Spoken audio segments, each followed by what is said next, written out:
एक एग्जांपल बोले कि देखो जी x पे पावर -6 है, इसका डिफरेंशिएशन करो, तो बोलो क्या होगा आंसर, सीधा आंसर बोलो।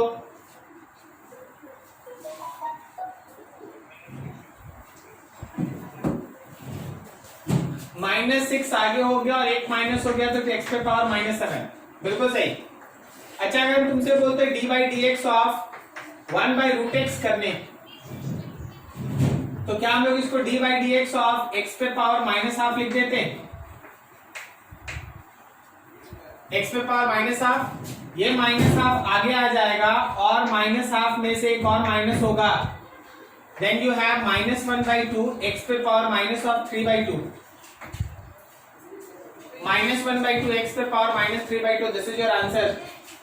अभी जरा सोच के बताना, अगर हम dy dx करते हैं 4x पे पावर 3 का, what is your answer, final answer बोलो एक बार में। 12x², वेरी गुड, ठीक है। अब हम इसमें एक छोटा सा ट्रिक दिखाते हैं, उस ट्रिक को समझो। अगर हम dy/dt करते हैं x पे पावर 3 को, यहां देखो x रहता, अच्छा चलो पहले x रहता, then your answer is 3x²। लेकिन अगर हम x पे पावर 3 को ही dy/dt करते dt, तो देखो 3x² तो होता ही जो पहले था, लेकिन उसके बाद में तुमको लिखना पड़ता है dx/dt, ओके। तुमको अलग से लिखना पड़ता, देख होता हर केस में है, dx/dx यहां भी है, लेकिन ऊपर नीचे dx है तो कट जाता, तो हम लोग लिखते नहीं। लेकिन जब ऊपर x रहे नीचे t, दोनों अलग अलग चीज रहे, तो तुमको ये लास्ट लाइन लिखना पड़ेगा। जैसे हम लोग इस पे थोड़ा काम करें, मान लो हम तुमसे बोले dy/dx ऑफ y पे power 5, then your answer is 5y पे पावर 4, और फिर लिखना होगा dy/dx। क्या आप ये बात समझ रहे हैं? तुम्हारा आवाज नहीं आ रहा यार तुम लोग का। यहां देखो x है तो ये लिखना पड़ेगा। अब देखो अगला एग्जांपल देखो, अगर हम x पे पावर 4 लिखें और नीचे डिफरेंशिएशन में t लगा दे, then your answer is 4x पे पावर 3 dx/dt, 4x पे पावर 3 dx/dt। अगर यहां अलग चीज है तो वो अलग से ये सेक्शन आपको लिखना पड़ेगा। जैसे और एग्जांपल देखो, अगला एग्जांपल देखो, अगर हम लिखते हैं dy/dv ऑफ t पे power 4, then your answer is 4t पे पावर 3 dt/dv। t है v है तो पहले 4 आगे आ गया, 4 में से एक माइनस हो गया, ये डिफरेंशिएशन हो गया, अलग से लिखो dt/dv। अगला एग्जांपल देखो, अगर हम तुमसे बोले dy/dx ऑफ t पे power 5, then your answer is 5t पे power 4 dt/dx। Did you get this? क्या तुमको ये समझ में आ रहा है कि यहाँ हो क्या रहा है? बहुत जोर से ठीक है, क्या ये समझ में आया सबको? ठीक, अब देखो लास्ट एक हम कुछ फॉर्मूला थोड़ा समराइज कर देते हैं, फिर आज का क्लास हम लोग आगे बढ़ाते हैं। हम लोग ये पढ़े थे कि अगर हम लोग dy/dx ऑफ x पे पावर n करेंगे तो n आगे आ जाएगा और n-1 होगा। तो आज हम लोग एक नया चीज इसमें ये सीख लिए कि अगर हमारा नीचे का वेरिएबल कुछ अलग हो तो n(x पे पावर n-1) तो होगा ही, साथ में dx/dt भी होगा। फिर हम लोग लास्ट में ये सीखे थे कि अगर हम लोग dy/dx of some constant x पे पावर n लेते हैं तो कांस्टेंट बाहर हो जाता है और x n-1 होता है, ये लास्ट में लोग सीखे थे। आज हम लोग ये भी सीख लेते हैं इसमें कि अगर नीचे का वेरिएबल अलग होगा तो kx पे पावर n रहने से k nx पे पावर nx पे पावर n-1 होगा और साथ में dx/dt भी लिखना होगा। नीचे का वेरिएबल अगर अलग है तो यहाँ dx/dt अलग से लिखना पड़ेगा, ये हम लोग ध्यान में रखेंगे। तो आप इसको नोट करें जी। अब आज का क्लास का बेस तैयार है, आज का हम लोग क्लास पढ़ाएंगे आगे। नोट करो फटाफट, आगे बढ़ते हैं। 1 मिनट सुनाई नहीं दिया, बोलो। हाँ जी, देखिए थर्ड इक्वेशन जो हम लोग के पास वो है ये कि किसी कांस्टेंट का डिफरेंशिएशन करना है। कांस्टेंट जैसे 2 लिखा है, 4 लिखा है, 10 लिखा है, कोई कांस्टेंट लिखा है।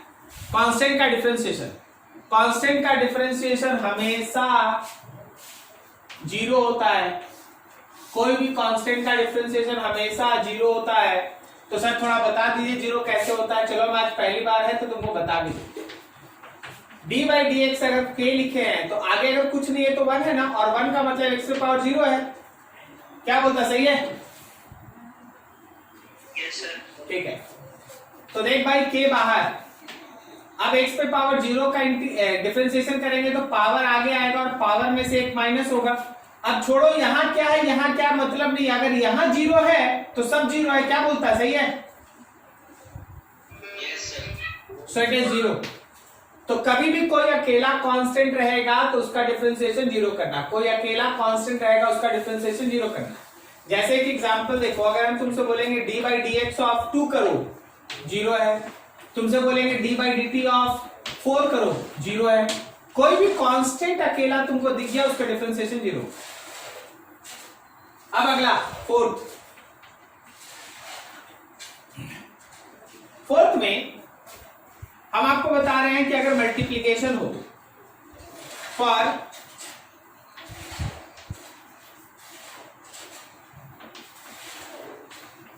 फॉर मल्टीप्लिकेशन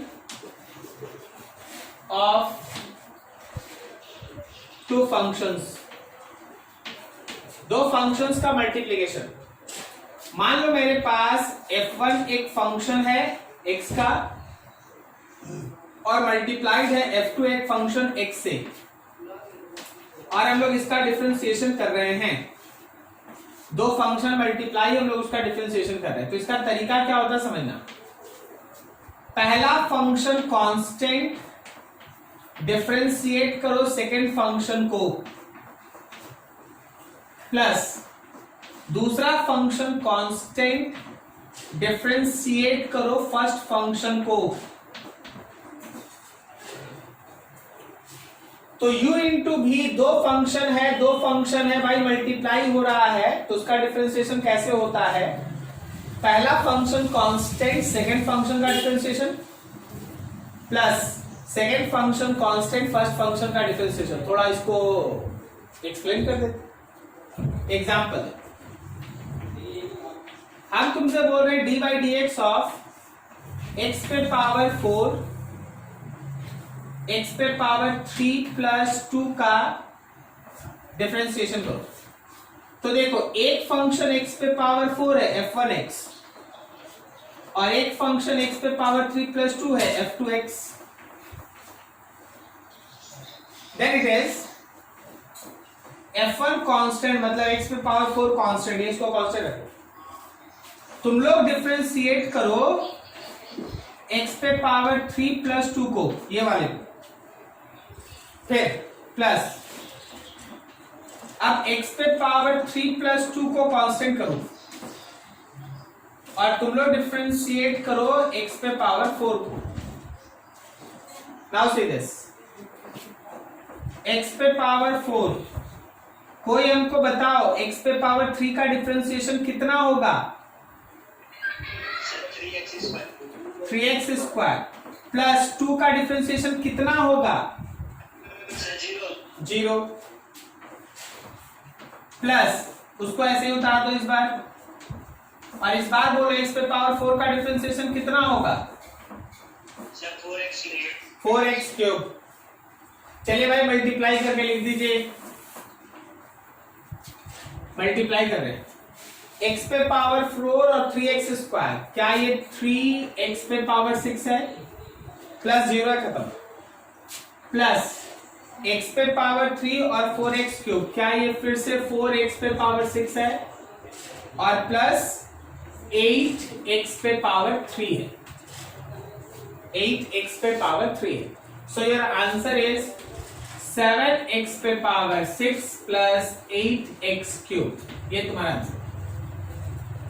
तो अपना दिमाग ऐसे सोचना कि अगर 2 फंक्शन मल्टीप्लिकेशन में दिया है तो एक फंक्शन कांस्टेंट होगा दूसरे का डिफरेंशिएशन, फिर दूसरा कांस्टेंट होगा पहले वाले का डिफरेंशिएशन। चलो एक और एग्जांपल करते हैं, एक और एग्जांपल करते हैं। मान लो तुमसे बोला गया d/dt of 3t square plus 4 को मल्टीप्लाई करो t पे पावर 3 के साथ। 3t स्क्वायर प्लस 4 को मल्टीप्लाई करो इसके साथ, तो तुमको दिखना चाहिए कि एक फंक्शन ये है और एक फंक्शन ये है।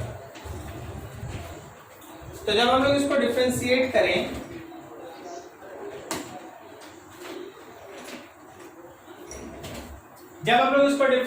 करें, तो पहला फंक्शन कांस्टेंट मतलब 3t square plus 4 constant, differentiation करेंगे t पे पावर 3 का, प्लस t पे पावर 3 इस बार कांस्टेंट, डिफरेंशिएशन करेंगे 3t स्क्वायर प्लस 4 का। So what is this? 3t square plus 4, यहां पे हो गया 3t स्क्वायर हुआ ना, प्लस t क्यूब। बोल दो जी, बोल दो, अंदर बोलो, फटाफट आंसर बोलो।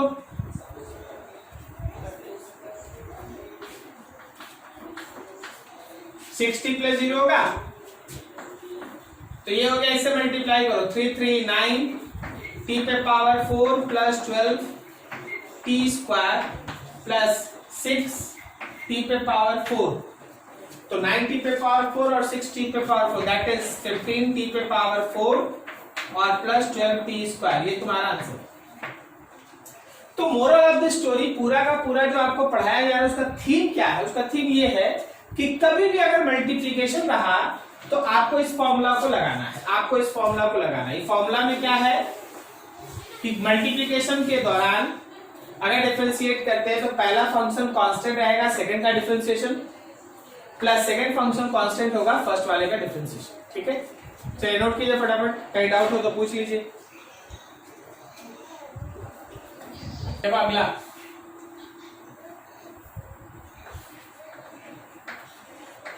Division of two functions.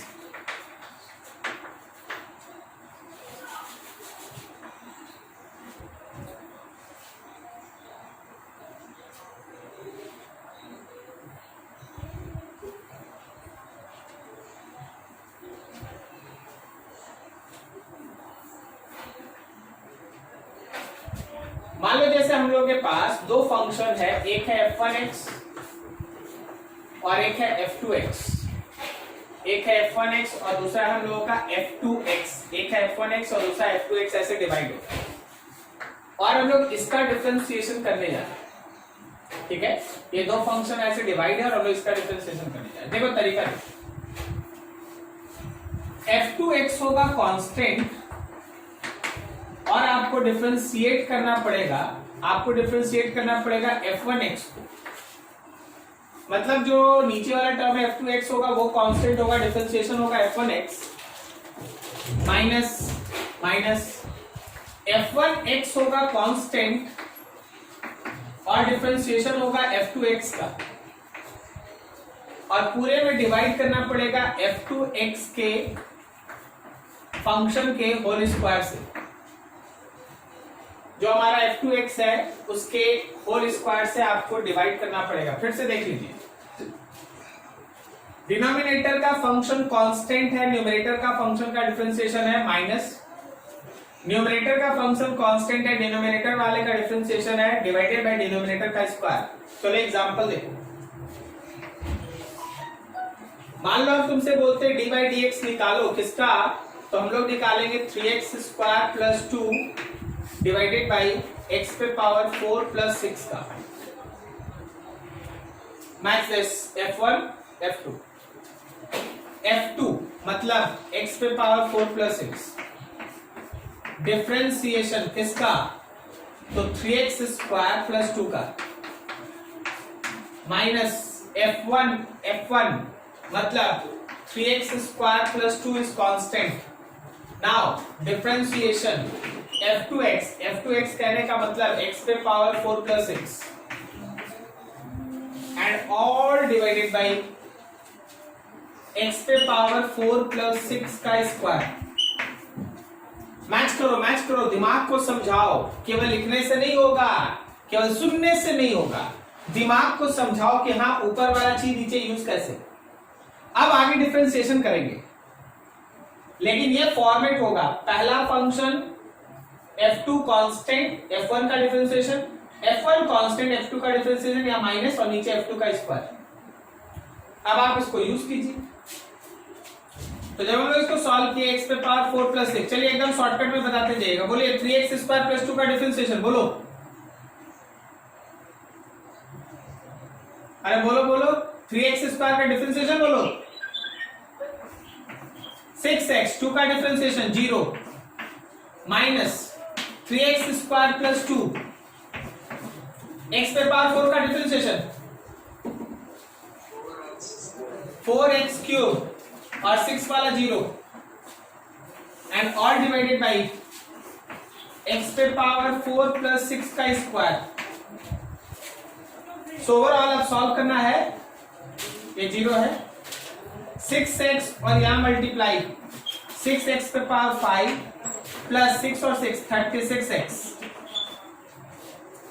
Minus 3x square और इससे मल्टीप्लाई करो 12 x पे पावर 5 माइनस 8x क्यूब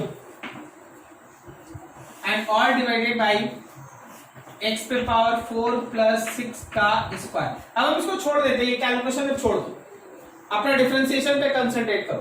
क्या तुमको इस लाइन के बाद ये लाइन समझ में आया दोनों में?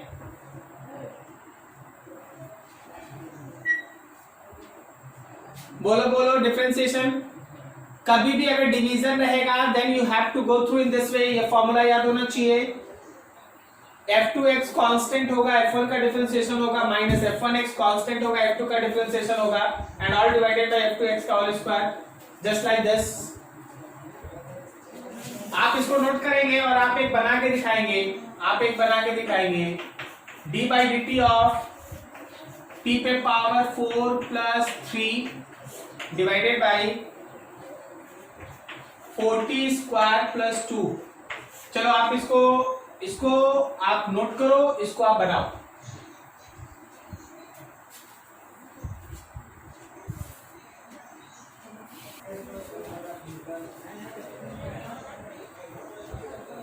हो गया? चलो हम लिखते हैं, हम सीधा आंसर लिखने का कोशिश करते हैं, ये लाइन लिखने का कोशिश करते हैं, तुम लोग ध्यान रखना। देखो f2 कांस्टेंट मतलब 40 स्क्वायर प्लस 2 कांस्टेंट और इसका डिफरेंशिएशन करेंगे तो 4t क्यूब आएगा माइनस t4 प्लस 3 कांस्टेंट, इसका डिफरेंशिएशन करेंगे तो 8t आएगा and all divided by 40 square plus 2 पे पावर 2। क्या बोलता है, सही है? बोलो जी, सही है?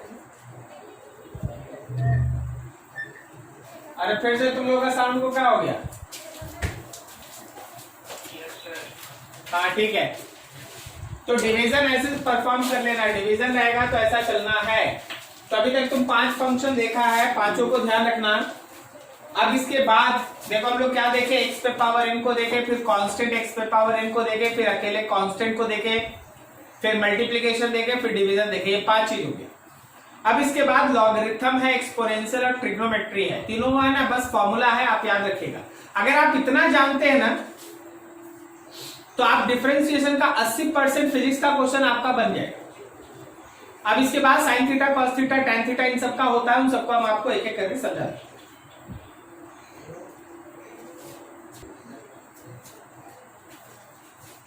देखो 6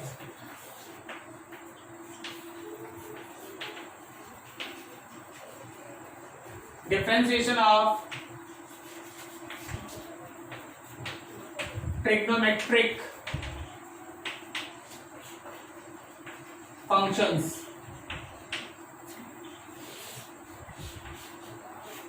कोई ट्रिग्नोमेट्रिक फंक्शंस का differentiation d by d theta of sine theta याद रखना cos थीटा होता है। अगर हम लोग डी बाई डी थीटा लेंगे cos थीटा का, तो याद रखना माइनस साइन थीटा होता है। अगर हम लोग डी बाई डी थीटा लेंगे tan थीटा का, तो याद रखना सेक स्क्वायर थीटा होता है। और अगर हम लोग डी बाई डी थीटा लेंगे सेक थीटा का, याद रखना sec theta into tan theta होता है। अगर हम लोग डी बाई डी थीटा लेंगे cot थीटा का, answer is minus of cosec square theta. और लास्ट अगर हम लोग डी बाई डी थीटा लेंगे cosec थीटा का, then your answer is minus of cosec theta and cot theta, minus of cosec theta and cot theta. तो ये 6 function एकदम दिमाग में जैसे वैसे उतार लेना, ठीक है। जैसे एक एग्जांपल देखो, हम इसको और क्लियर करते हैं। अच्छा, हम इसमें एक चीज और बता रहे हैं,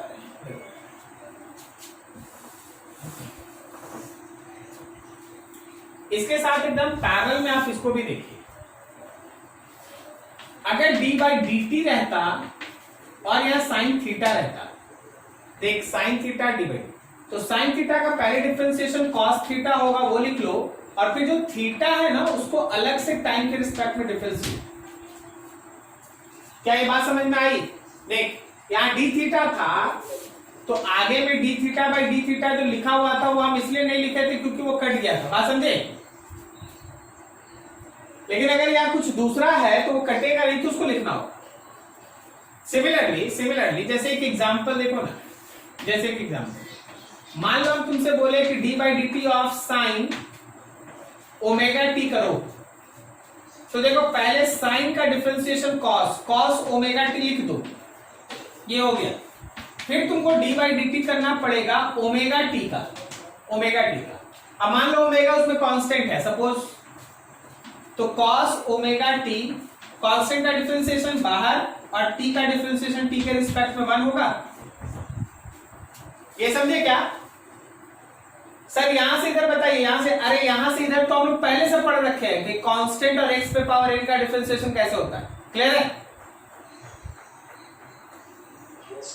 कांस्टेंट बाहर आ गया है और t का t के रिस्पेक्ट में डिफरेंशिएशन कट गया, सो your answer is cos omega T into omega.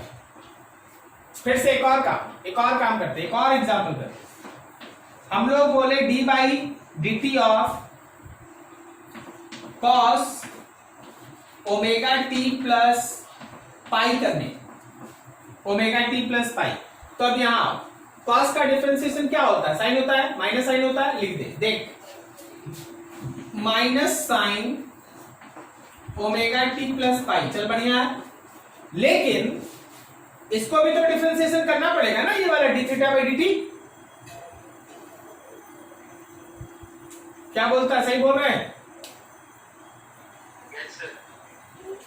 तो फिर हमको लिखना पड़ेगा D by d t of omega t plus pi. अब देखो इसमें दिमाग मत लगाओ, ये तो बहुत पहले से पढ़ते आ रहा है।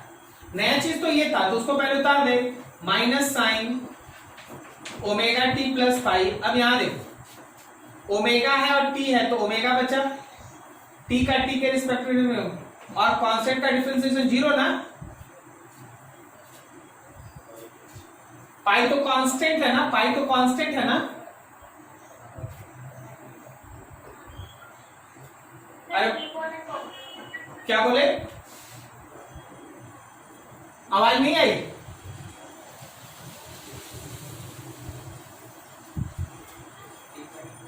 आवाज सुनाई दे रहा है?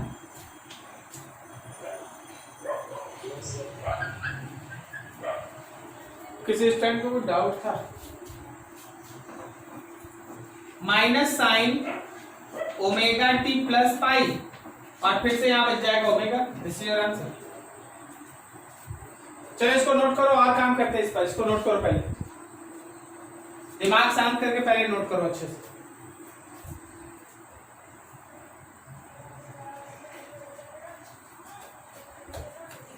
चलो एक अगला, अगर हम बोले कि D by d t of tan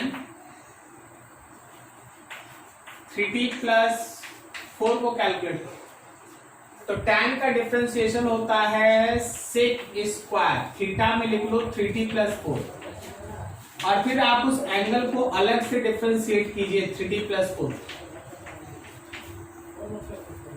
तो आप इसको लिखेंगे सेक स्क्वायर 3t प्लस 4 और क्या यहां पे मेरा 3 बचेगा। So your answer is 3 of sec square 3t plus 4। क्या सबको समझ में आई ये लाइंस? Yes, sir. क्लियर है सबको? Yes, sir. चलो ठीक है, तो अब आप एंगल वाला समझ गए हैं। tan थीटा sin थीटा का क्या करना है, तो एकदम फॉर्मूला याद रखिएगा, बाकी आपको कहीं कोई प्रॉब्लम नहीं होगा। फॉर्मूला याद रखिएगा, कहीं कोई प्रॉब्लम नहीं होगा। अब दो छोटा छोटा और फंक्शन बच गया, एक है लॉगरिथम और एक है एक्सपोनेंशियल। अगला for logarithmic and exponential function, for logarithmic and exponential function, for logarithmic and exponential function. Now see that अगर कभी भी आप डिफरेंशिएशन करते हैं log x का, log x का डिफरेंशिएशन हमेशा ध्यान रखना ये 1/x होगा। log x का डिफरेंशिएशन 1/x होगा। अब और सुनो, अगर कभी ऐसा हो कि log x के जगह पे कोई एक और फंक्शन हो, x square plus 4, 3x plus 5, something like that, कोई फंक्शन हो, तो आप पहले लिखेंगे 1 फंक्शन जो भी रहेगा, जैसे यहां 1/x लिख दिया, और फिर आप अलग से डिफरेंशिएट करेंगे उस फंक्शन को x के रिस्पेक्ट। बोले सर ये क्या लिख दिया इतना बड़ा सा, थोड़ा बताइए। चलिए भाई देखिए, सपोज जैसे तुमसे एक एग्जांपल बोला गया कि हाँ जी d/dx of log 4x plus 5 है, तो ये फंक्शन है 4x प्लस 5, तो 1/4x प्लस 5 लिखेंगे और डिफरेंशिएट करेंगे 4x प्लस 5 को, तो 1/4x प्लस 5 लिखें और डिफरेंशिएट करेंगे 4x प्लस 5 को, सो it is 1/4x plus 5 multiplied with 4 only, 4 ही होगा, केवल 4 बचे।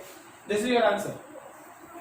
लॉग टर्म में ऐसे काम करना है, लॉग रहेगा तुमको इस तरह से काम करना है, ठीक है। अब एक्सपोनेंट देखो, एक्सपोनेंशियल फंक्शन,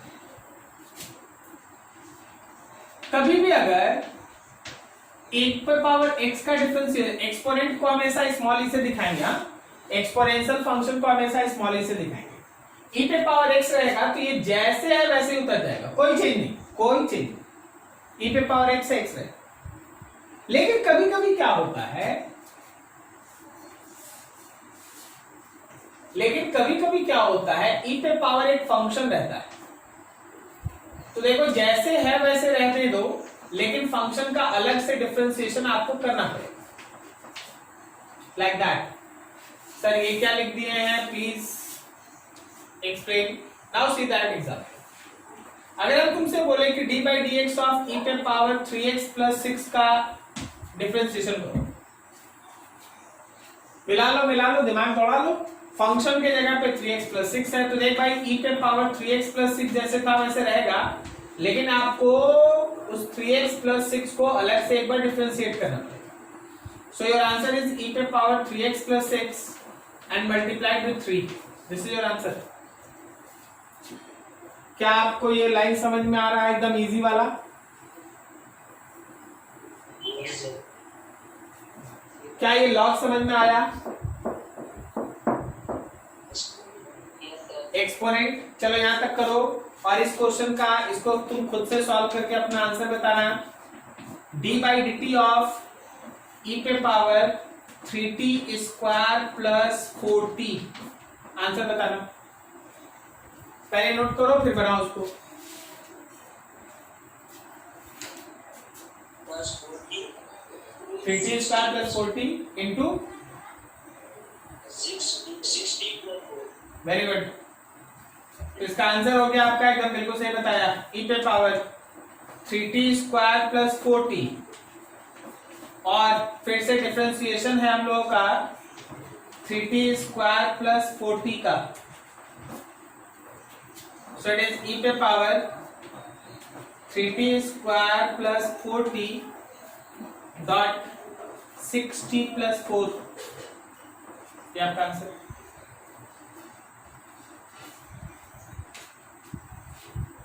तो डिफरेंशिएशन में इतना सारा फॉर्मूला है, आपको इतना सारा का सारा फॉर्मूला एकदम याद होना चाहिए। आप डिफरेंशिएशन एकदम आराम से बनाएंगे, हम आपको बता रहे हैं ना कि आप एकदम आराम से डिफरेंशिएशन का क्वेश्चन बनाएंगे। मेरा काम अब आगे ये है कि आखिर फिजिक्स में डिफरेंशिएशन का यूज क्या है, थोड़ा उसको दिखा देना।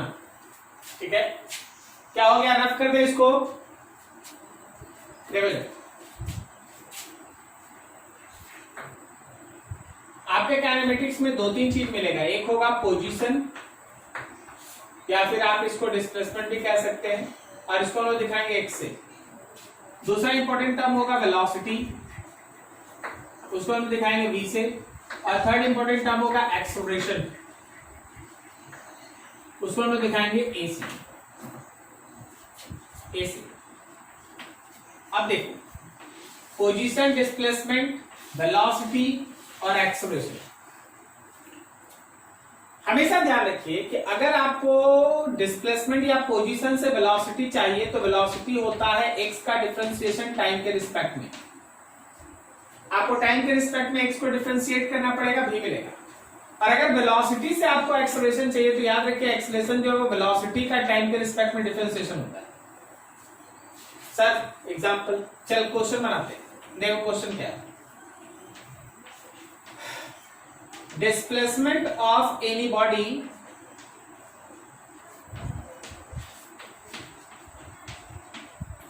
depends on time as x is equals to 3t square plus 4t plus 5.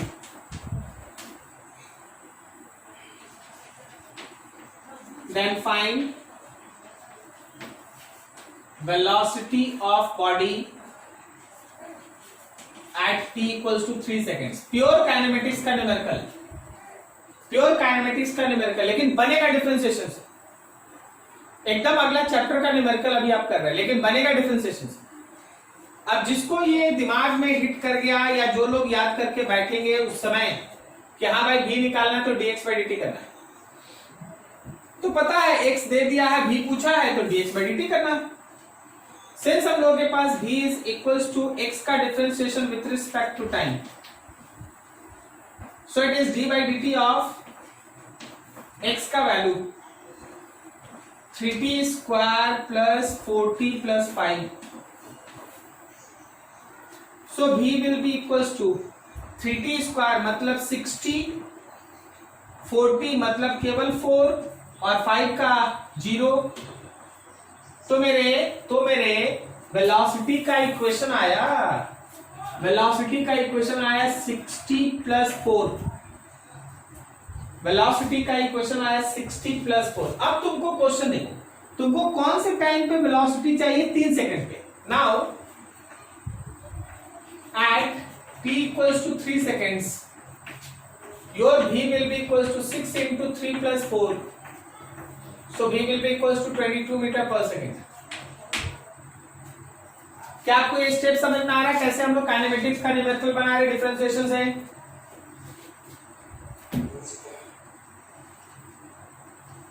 अगला क्वेश्चन देखते हैं, दिमाग खुला रखते हैं, अगला क्वेश्चन बनाते हैं। अगर मेरा वेलोसिटी है, अगर मेरा वेलोसिटी है t पे power 4 plus 3t plus t cube, then find acceleration at t equals to 2 seconds. 2 second पे एक्सेलरेशन निकालो। तो आपके दिमाग में होना चाहिए कि v दिया है और अगर a चाहिए तो हमको डिफरेंशिएशन करना है। तो आंसर आया a will be equals to dv by dt। So it is d by dt of v के जगह पे t पे power 4 plus 3t plus t cube. So acceleration will be equals to 4t पे power 3 plus 3 और plus 3t square. So acceleration will be equals to 4t पे power 3 3t square और plus 3। यह acceleration का equation है, लेकिन आपको acceleration चाहिए कब? आपको एक्सेलरेशन चाहिए 2 सेकंड पे। सो at t equals to 2 seconds, your acceleration value is 4 2 पे पावर 3 प्लस 3 2 पे power 2 plus 3 and overall your answer is 4 into 8 plus 3 into 4 and plus 3. So 32 12 44 और 3 47 मीटर पर second square is your answer. क्या आपको समझ में आ रहा है? Yes, sir. ठीक है, तो काइनेमेटिक्स में हम लोग इस तरह से एप्लीकेशन में लाएंगे। चलो नोट करो, एक क्वेश्चन अब तुम बनाएगा, नोट करो फटाफट।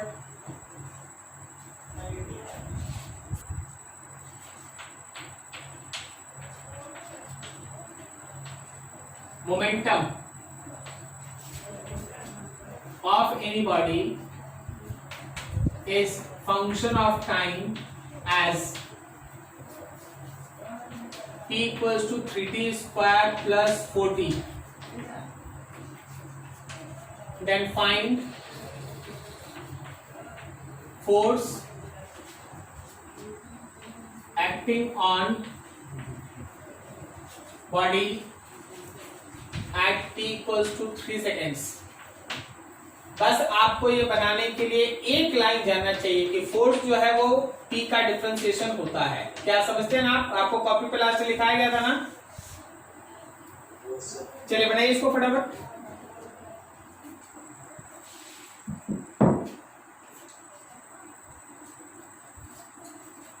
चलो यार देखो, f is equal to d by d t of p के जगह पे लिख दिया हम लोग 3t square plus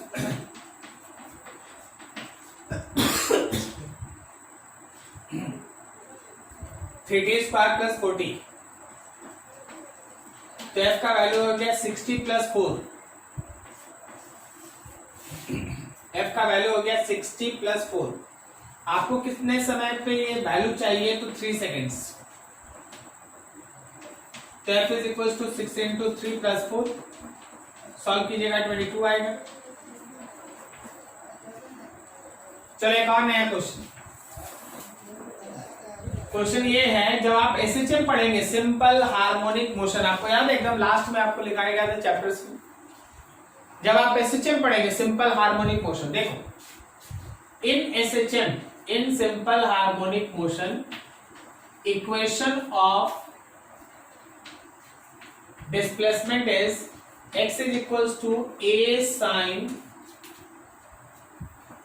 100 pi t plus pi 100 pi t plus pi, ये दिया हुआ। Find first equation of velocity, तुमको वेलोसिटी का इक्वेशन निकालना है, और दूसरा velocity at t equals to 1 second, 1 second पे वेलोसिटी निकालो। तो सबसे पहले आपके पास डिस्प्लेसमेंट का इक्वेशन है, चलिए हम लोग इसको सॉल्व करते हैं खुद से। और हमको चाहिए v, तो v चाहिए तो भाई dx by dt कर, x का जो भी है उसको डिफरेंशिएट कर, then v is equals to d by dt of x का value a sin 100 pi t plus pi। So v will be equals to, a तो कांस्टेंट है बाहर रह गया, a कांस्टेंट है बाहर रह गया, साइन का डिफरेंशिएशन बोलो। कॉस पूरा का पूरा एंगल उतार दो 100 पाई टी प्लस पाई, और फिर आपको याद होगा ना कि एंगल को अलग से डिफरेंशिएट करते हैं, तो 100 पाई टी प्लस पाई। गौर करना क्या हम लोग भी का वैल्यू लिखेंगे a cos 100 pi T plus pi, 100 pi T तो केवल 100 पाई बच जाएगा, और बाकी दूसरा तो जीरो है। सो 100 पाई को आगे ले आओ, सो v का इक्वेशन हुआ 100 पाई इंटू a और साथ में cos 100 पाई t प्लस पाई। सबसे पहले तो आप लोग दिमाग शांत करके 3-4 लाइन पे ध्यान दीजिए। हम डायरेक्ट लिखते गए, आपको x की जगह वैल्यू पुट किए, फिर साइन था तो cos किए, cos करके एंगल लिखे, फिर एंगल का डिफरेंशिएशन में 100 पाई t था तो 100 पाई बचा, और पाई कांस्टेंट था तो 0 आया। क्या आपको यहां तक समझ में आया? तो मेरे वेलोसिटी का इक्वेशन है 100 पाई a cos 100 pi t plus pi, ये मेरे वेलोसिटी का इक्वेशन है। ये तुम्हारे क्वेश्चन का पहला आंसर। अब आपको टाइम 1 सेकंड लेना है और ये वैल्यू बताना है। तो at t equals to 1 second आपके b का वैल्यू हो गया 100 पाई a cos, यहां 1 पुट कर देंगे तो 100 पाई और प्लस पाई 101 पाई हो जाएगा। बस ये तुम्हारे b का वैल्यू है, छोड़ दो ऐसे।